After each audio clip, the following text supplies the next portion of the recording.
ഈ ലോകത്തിൽ സാഹോദര്യമെന്ന ആശയത്തിന് പുതിയൊരു മാനം പഠിപ്പിച്ച ഒരാളാണ് അസീസിയിലെ വിശുദ്ധ ഫ്രാൻസിസ്. സാഹോദര്യം എന്ന പദത്തിന് വിശാലമായ അർത്ഥം നൽകിയവൻ. സഹോദരൻ എന്നാൽ രക്തബന്ധത്തിൽ പെടുന്നവരും മനുഷ്യകുലത്തിൽ പെടുന്നവർ മാത്രമല്ല, മറിച്ച് പ്രപഞ്ചത്തിലെ എല്ലാ വസ്തുക്കളും ചേർന്നതാണ്. മൃഗങ്ങളെയും പക്ഷികളെയും സൂര്യചന്ദ്രന്മാരെയും സഹോദര സഹോദരി എന്ന് ഈ വിശുദ്ധൻ അഭിസംബോധന ചെയ്തു. ലോകത്തിലെ കലഹങ്ങൾ പരിഹരിക്കപ്പെടാനുള്ള ഔഷധം സാഹോദര്യമാണ്. ഭിന്നതകൾ ഉള്ളിടത്ത് ഉയരേണ്ട മന്ത്രമാണ് സാഹോദര്യം. കായേൻ തൻ്റെ സഹോദരൻ ആബേലിനെ വധിച്ചതിന് കാരണം സാഹോദര്യ ബോധം നഷ്ടപ്പെട്ടതാണ്.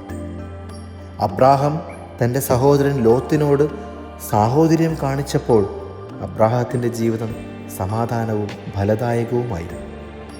ഇസഹാക്കിൻ്റെ മക്കളായ ഏസാവിലും യാക്കോബിലും സാഹോദര്യം നഷ്ടപ്പെട്ടപ്പോഴാണ് തങ്ങളുടെ ജീവിതത്തിൽ ചതിയും വഞ്ചനയും പ്രവേശിച്ചത്. യാക്കോബിൻ്റെ മക്കളിലും സാഹോദര്യം നഷ്ടപ്പെട്ടതുകൊണ്ടാണ് ജോസഫിനോട് ക്രൂരത ചെയ്യുവാൻ തോന്നിയത്.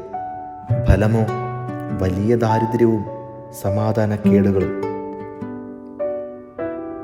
വചനം പറയുന്നു, സഹോദരർ ഏക മനസ്സായി ഒരുമിച്ച് വസിക്കുന്നത് എത്ര ആനന്ദകരമാണ്.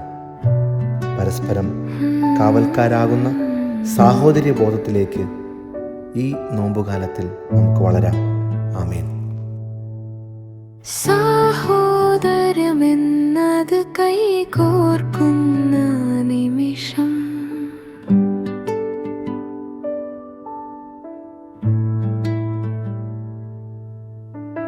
വേദന വന്നാൽ കൂടെ നിൽക്കുന്ന ഉറച്ച ഹൃദയം,